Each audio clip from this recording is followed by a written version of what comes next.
Lacrosse Local is proud to be a sponsor of the Lacrosse Winter Roots Festival, brought to you by Ultra Federal Credit Union. We invite you to celebrate music, cuisine, artists, makers, brewers, and distillers in the new Lacrosse Center Riverside Ballroom.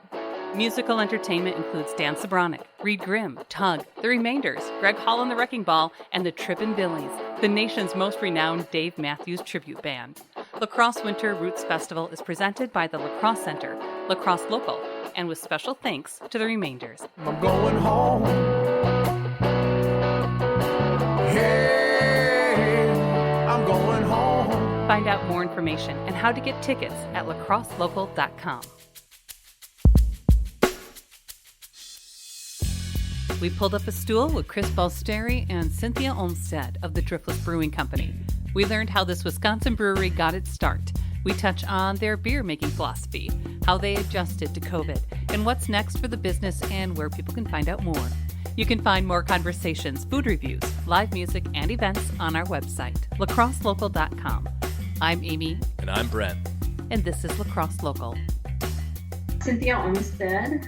I was born in central Illinois, a little town called Mattoon, and came up to the Driftless area about over 20 years ago. So I've been out here about 20 years. I came to the Driftless Brewing Company, was friends with Chris and the original founding members, and I have a background in environmental conservation, but also a lot of business experience. I actually have helped start up businesses and have done all kinds of fundraising and different things like that. So kind of brought the business perspective to the brewery. I'm Chris Balsteri. I was born in Milwaukee, but as a baby, my parents moved out to the country north of Milwaukee, about 30 minutes. I grew up in Washington County near a lake and very rural area, a lot of farm country. The Driftless reminds me of my childhood days in many ways, growing up in the country.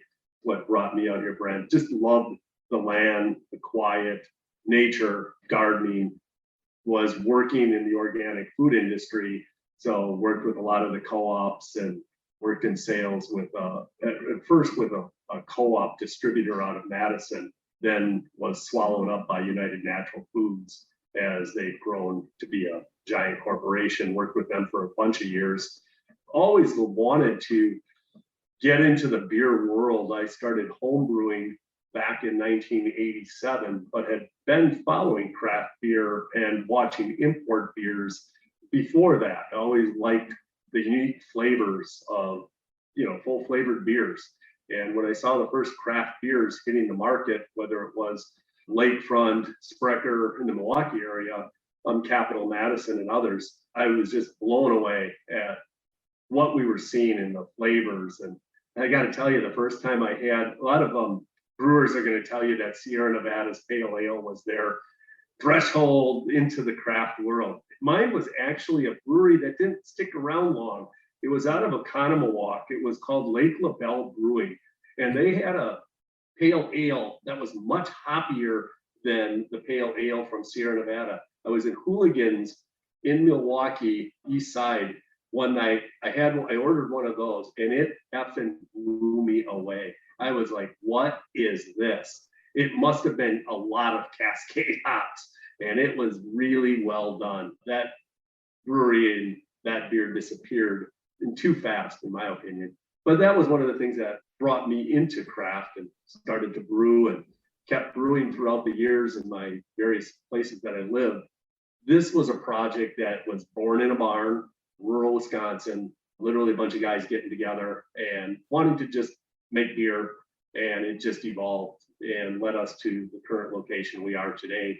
So it has just real humble roots.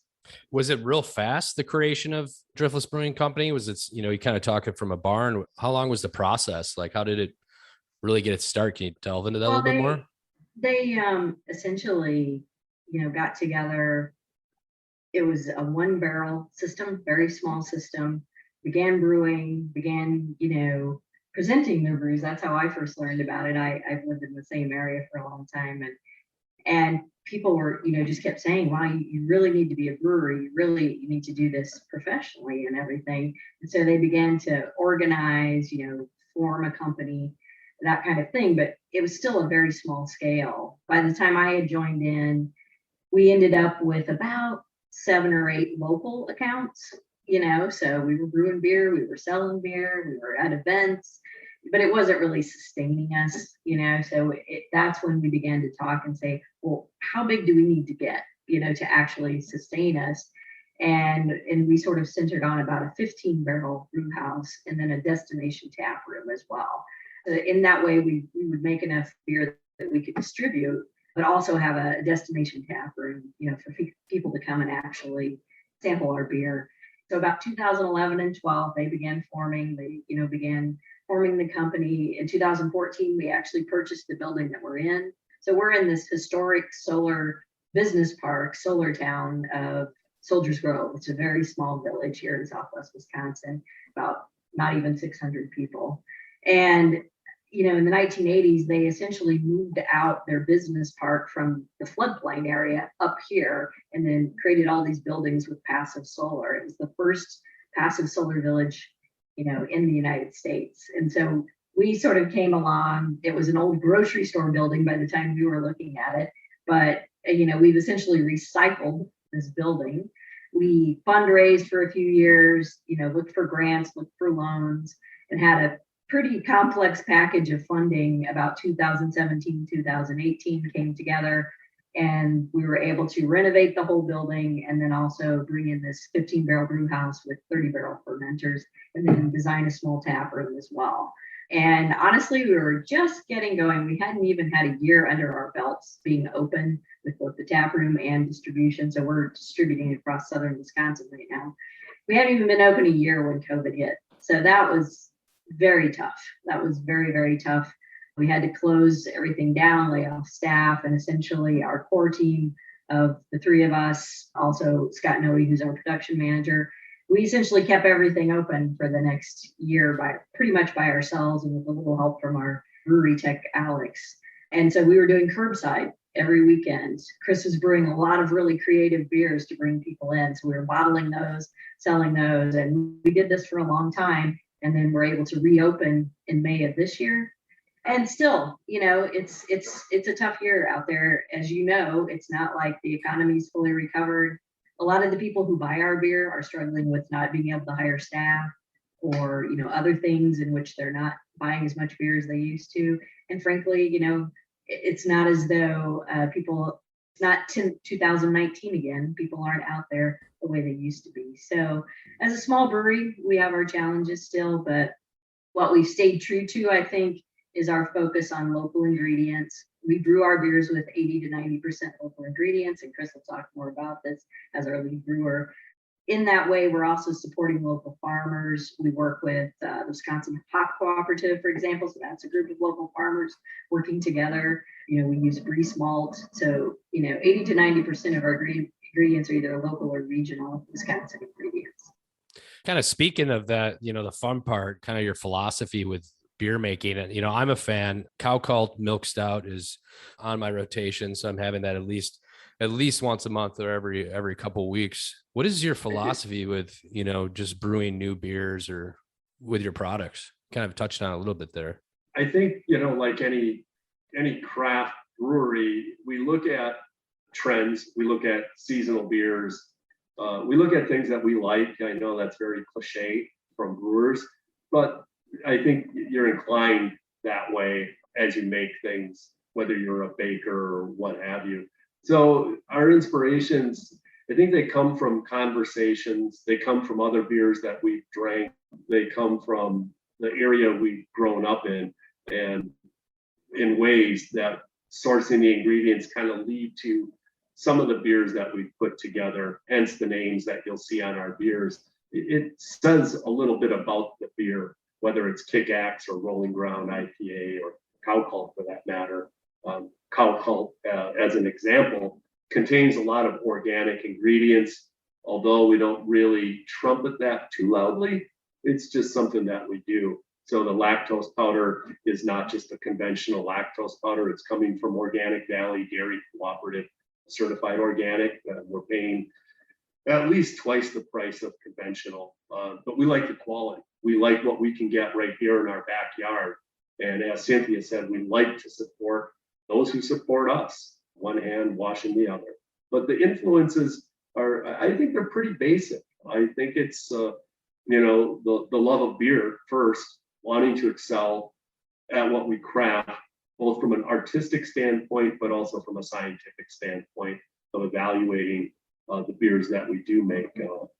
And yeah, like I said, the local sourcing is key. I think one of the fun things for me, because we actually harvest some of these things ourselves, we harvest a lot of local fruits, and it's really fun to drink a beer, say in January, that has maybe strawberries in it that you harvested locally in July or August. And so it's really fun to, it's almost like having a little bit of the driftless summer in the middle of winter. So what's next for your business? What are you excited for the next year or two? Well, I think one of the things, Chris can speak more towards the beer. What I will say is building upon what was successful this summer. We really worked hard on the tap room, and we ended up getting people from, I would say, 5 or 6 Midwest states around us. We really do try to, advertise the Driftless tap room, and it's really fun when it's really going well. That's one of the most fun things about a brewery, is that people sure enjoy coming in and enjoy our product. But building on that, we also had some success with music, so we want to build on that. We're looking at maybe soundproofing our tap room to have indoor music, but also looking at what we can do more for outside. People just seem to love that. No matter where music was this summer, people really enjoyed that. So we want to build that as well in the next year. And then also we're working in terms of distribution, just working more closely with our distributor in terms of building relationships with all of these accounts and having them understand, sometimes we invite them to our tap room so they can really understand why it will be different to have Driftless in their bar or tap room or retail store or liquor store. So that's a big thing as well. We're really trying to also do events out there when we can, do tastings and things like that. So that's what we're building on this year. Chris can talk more about the beer. Yeah, I think the beer part of it is really exciting for us and the crew in the brew house. Brent, the influences too, going back to that a little bit, is what we see that people really appreciate, and you can tell by the beers that sell out super fast. We have a small pilot system that we can create a 1-barrel batch or a 2-barrel batch of beer. And so we have the capabilities of running these test batches through the tap room primarily. Once in a while, we will bottle some of that up as a specialty release beer. We've had some real fun. We've done a virtual collaboration with a Belgian brewer near Antwerp called Tall Poppy. We did a strong saison. Ours was aged on yellow birch and brewed with organic coconut palm sugar. It just had some incredible character to it. We bottle conditioned that in the true Belgian style of packaging. So it was a unique beer. We've played around with a lot of kettle sours using local fruits, whole fruits, mostly organic where we can get them, but otherwise supporting the local thing and other fruits that we don't get here, citrus and other things. Where we're headed is to try to get to the point where the brew house can sustainably do more seasonals, more one-off beers. We love producing lagers. They just consume so much time and tank space. That's the difficulty with those. So we hope to grow into a brewery that's not necessarily getting larger in its footprint or expanding out in distribution, but to expand inside here to have more tanks and continue to improve our equipment so that the packaged beer is a finer product for the consumer. Those are some of the things we're looking at. As to beer styles, I go back to, we want to be able to produce more lagers, nice Bock beers, bring Maibach. Oktoberfest for us this year was mind-blowing how quickly our Oktoberfest sold out. We thought that a half a pallet of cases would last us. We released it toward the end of September, mid-September. We thought it would last into October. It lasted one weekend and we were out. That's awesome. Yeah, it's a good problem to have, but you want to kick yourself after that. Yeah. That you didn't do more. I think also we've had fun with these collaborations. We also did a couple of beers with the Bavarian Beer House over in Glendale. Yeah. And it's a good friend of ours, Jacob Sutrick, and we're going to be releasing a holiday stout that we did with him. This is sort of the second one that we did where he came over here. But we're seeing more and more breweries wanting to do that. It's just fun. It's fun. It's a great creative outlet for Chris. But also, I think people really enjoy that too. They enjoy breweries working together on collaborations. Yeah, the stout, by the way, you seem to be a stout fan. That's going to be checking some boxes off on that baby. It'll be a 10%er. We'll have it in the tap room in 4-packs. So you don't have to have just the big bottle. That can get to be a lot, depending on the person. I know Driftless Brewing is around Lacrosse area. I know it's in Viroqua, pretty much, around this region. And your guys are only about 60 minutes away from Lacrosse as well. So what's the best avenue for people to find out more if they want to come for a visit or just check out your beer? What's the best avenue to go, social or website or otherwise? Yeah, I would say both. We have our website, which is just driftlessbrewing.com. Our taproom, page is updated weekly, so you can see what beers we're going to have each weekend. Also, we have events on there. So when we're either hosting an event here or we're out in the various communities. We also have a beer finder on our website. So that's great. If you want to see where it is near you in southern Wisconsin, you can type in your town or whatever and see where the closest locations are. We also have a Facebook page and a Instagram page as well. And I update those. We usually update those almost daily. Or you can just call our brewery, 608-624-5577. Glad to talk to anyone who'd like to visit. And we're always happy to show people around, whether media, retailers, we will make the time in the afternoon at your convenience to come on down and maybe do a sampling and show you around our brewery and what we do, providing we're not in the middle of a brew session.